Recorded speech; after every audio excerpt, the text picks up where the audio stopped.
మీ పేరండి? వెంకటేశ్వరరావు. రైన్ బాబా, rain master అంటారు.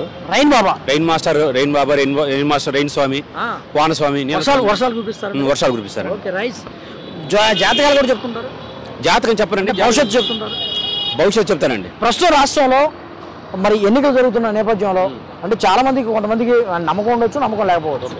చాలా మందికి మరి మేము గెలుస్తామా లేదా అనేది ఒక ఉత్సుకత ఉంటుంది, ఒక ఆశ ఉంటుంది. ఏం చెప్తారు? ప్రస్తుతం రాష్ట్రంలో 3 పార్టీలు ఒకవైపు ఉన్నాయి, ఒకవైపు వైఎస్ఆర్సీపీ ఉంది.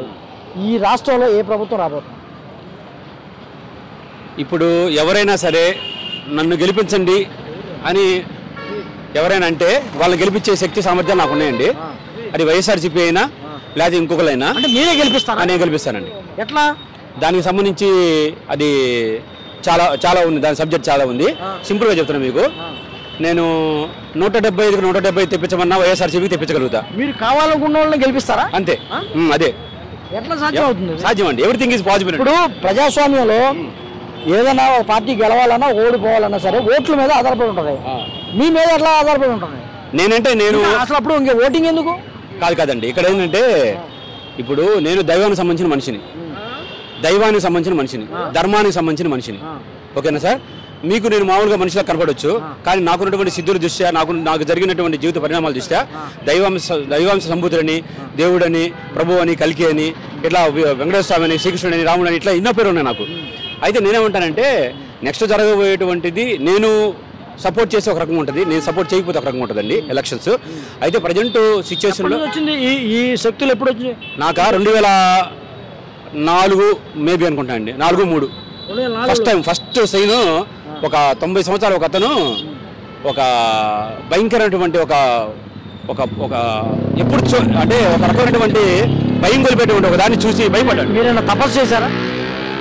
తపస్సు చేస్తూనే ఉంటానండి, చేస్తూనే ఉంటాను. మహర్షి లాంటి ఈ రోజుల్లో కూడా నమ్ముతున్నారు, ఉంటారండి. ఇప్పుడు కూడా నేను ఒక్కనే కాదు, భైరవకోన, కాశీ, అనేక రకాల పుణ్యతీర్థాలు, తిరుమల అడవుల్లో కూడా ఇప్పుడు కూడా అనేక మంది ఋషులు, మహర్షులు మంత్రయ సాధన, యంత్ర సాధన, ధ్యాన సాధన, భక్తి సాధన. మీరు ఇప్పుడు చెప్పినవన్నీ కూడా చాలా భయంకరమైన అడవులు, ప్లస్ క్రూర మొగాలు తిరిగే అడవులు. అవును, క్రూర మొగాలైనా ఈ యొక్క సర్వ సృష్టిని పాలించేవాడు పరమాత్ముడు కాబట్టి పరమాత్ముడి యొక్క నమ్మి ఎవరైతే సాధన చేస్తూ ఉంటారో వాళ్ళని ఎటువంటి జంతువులు కానీ పక్షులు ఏం చేయవండి.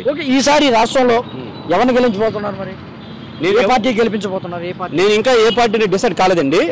అయితే నేను అందరికి ఇన్ఫర్మేషన్ ఇచ్చా, టీడీపీ వాళ్ళు కానీ, వైసీపీ కానీ, టీడీపీ కానీ ఇచ్చాను, ఇన్ఫర్మేషన్ ఇచ్చా.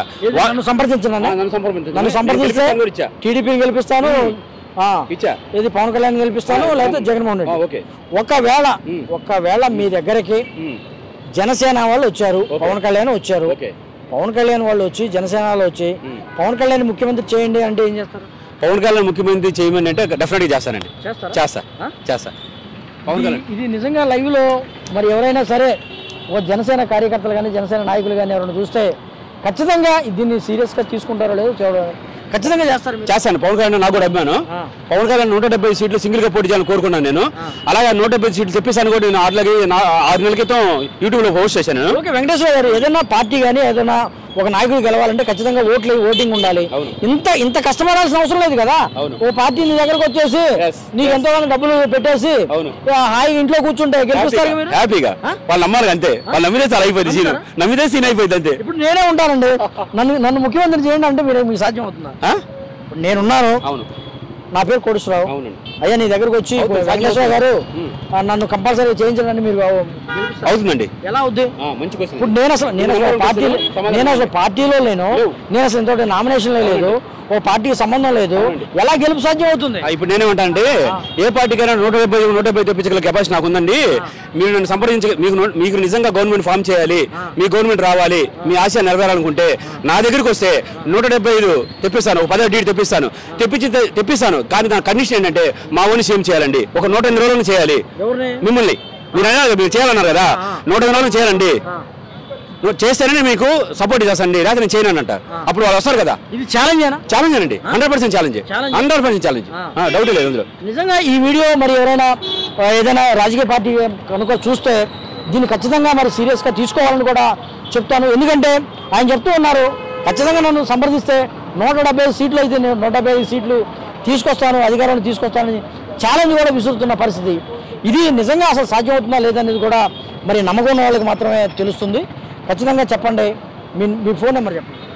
9652254417. ఎవ్రీథింగ్ ఇస్ పాసిబుల్ అండి. అంటే మీరు ఎక్కడ ఉంటారు? నేను గౌతమ్ నగర్ 3 అండి, కొట్టిపాడు. ఈ సందర్భం గుంటూరు. వివేకానందుడు మహానుభావుడు చెప్పిన మాట చెప్తాను మీకు. సమస్త శక్తులన్నీ కూడా మానవుల్లోనే ఉంటాయి. సమస్త దేవతల శక్తి కూడా మానవుల్లో ఉంటుంది. మీరు నమ్మితే, మీరు సాధన చేస్తే, మీరు మంచి మార్గంలో నడిస్తే, ధర్మం, సత్యం, న్యాయం, నీతి ఇటు పనులు నమ్ముకొని నడిస్తే ఆ శక్తి బయటకు వస్తుంది. మీరు ఏదనుకుంటే అది చేయొచ్చు. మానవుడికి అసాధ్యమైందంటూ ఏమీ లేదు భూమి మీద. మీరు సీఎం అవచ్చు, ఆయన సీఎం అవచ్చు, ఆయన సీఎం అవచ్చు. ఎందుకంటే మన భారతదేశంలో టీ అమ్ముకున్నటువంటి ఆయన ప్రధానమంత్రి అయ్యాడు. అవునా? అబ్రహం లింకన్ అతను ఫారెన్లో అతను ప్రెసిడెంట్ అయ్యాడు. So everything is possible. ఎందుకు పాసిబుల్ అవుతుంది? వాళ్ళకి ఓటేశారు, అక్కడ మద్దతు తెలిపారు, అప్పుడు గెలిచారు వాళ్ళు. ఈ పార్టీలన్నీ గెలిచింది కూడా పరిస్థితి అదే. మీరు కొత్తగా ఎవరో మేము చేస్తానంటే ఎవరు నమ్మరు కదా. ఇప్పుడు రజనీమాన్ గారు ఉన్నారండి. రజనీమాన్ గారు పిలిస్తే 10,000 మంది వస్తారు. నేను పిలిస్తే ఒక 500 మంది వస్తారు అనుకోండి. ఫర్ ఎగ్జాంపుల్, నేను పిలిస్తే 3 కోట్ల మంది దేవతలు వస్తారు. ఆమె పవర్ ఏమో మనుషుల పవర్, నాది దేవతల పవర్. దేవతల చోట్లేరుగా, దేవతలు ఓట్లేరు, కానీ దేవతల మనుషులు నడిపించేది. ఎస్, అంటే దేవుడు మనిషిని నడిపించేది దేవుడేనా? మరి అంతే కదా, 100%. కొంతమంది దేవుడు నమ్మలేని ఉంటారు. నమ్మలేని వాళ్ళు నాకు తెలిసి నా దృష్టిలో అజ్ఞానులు, అమాయకులు, మూర్ఖుల కింద లెక్క. అలా ఎలా అవుతుంది? అంతే. ఇప్పుడు శాస్త్రవేత్తలు ఉన్నారు, ఒక రాకెట్ ని నింగులో పంపిస్తున్నారు. వాళ్ళ అమాయకులా లేకపోతే మూర్ఖులా? వాళ్ళకి రాకెట్ వెళ్తుందండి. ఓకే. లాస్ట్ టైం కూడా మీరు ఒక రాకెట్ పంపించినప్పుడు రిటర్న్ వస్తే మళ్ళీ దాన్ని బొట్లు పెట్టి పంపించారు మన సైంటిస్టులే. ఏంది వాళ్ళు బయటికి దేవుడి నమ్మకం లేదని చెప్పకపోవచ్చు. అది నమ్మకం, అది యాక్చువల్గా వాళ్ళ నమ్మకం అది. కానీ సైంటిఫిక్ గా బొట్లు పెడితే రాకెట్ ఏం పైకి. ఒక నిమిషం, ఇప్పుడు ఒక సైంటిస్ట్ దేవుడు లేడని చెప్పినంత మాత్రాన దేవుడు లేకుండా పోడు. ఆయన అది వ్యక్తిగతం అతనిది. కానీ ఈ భూమి మీద దేవుడు అని చెప్పి చూసిన మహర్షులు చాలా మంది ఉన్నారు. అంతరిక్షంలో శాటిలైట్స్ తిరుగుతున్నాయి. శాటిలైట్స్ దేని వల్ల తిరుగుతున్నాయి? Technical values. టెక్నికల్ గా తిరిగినప్పుడు టెక్నికల్ గా నమ్మాలి, కానీ దేవుడు నమ్మడం ఏమండి? ఇప్పుడు మనం తయారు చేసిన టెక్నికల్ అండి. ఇప్పుడు సూర్యుడు మనం తయారు చేయలేదుగా. సూర్యుడు ఎవరి ద్వారా ఎదుగుతున్నాడు? ప్రకృతి అంటే ఎట్లా వచ్చింది? ఇప్పుడు ఈ మైక్ ఉంది ఎట్లా వచ్చింది? ఆ కెమెరా ఎట్లా వచ్చింది? ఈ కార్ ఎట్లా వచ్చింది? ఒక తయారు చేసే వచ్చింది, ఒక పర్సన్ తయారు చేసే వచ్చింది. అట్లా గాడ్ తయారు చేసిన మొత్తం ఈ సమస్తం అన్ని కూడా అంతే. That's it. ఇది వెంకటేశ్వర గారు చెప్తున్నారు. ఏదైతే ఎవరికైనా సరే ముఖ్యమంత్రి అవ్వాలన్నా కానీ 170 సీట్లు గెలవాలన్నా కానీ ఖచ్చితంగా నన్ను సంప్రదించనని కూడా ఆయన చెప్తూ ఉన్న పరిస్థితి. ఇది నిజంగా మన నమ్మశక్యం కాకపోయినప్పటికీ కూడా ఆయన నిరూపిస్తున్నారు.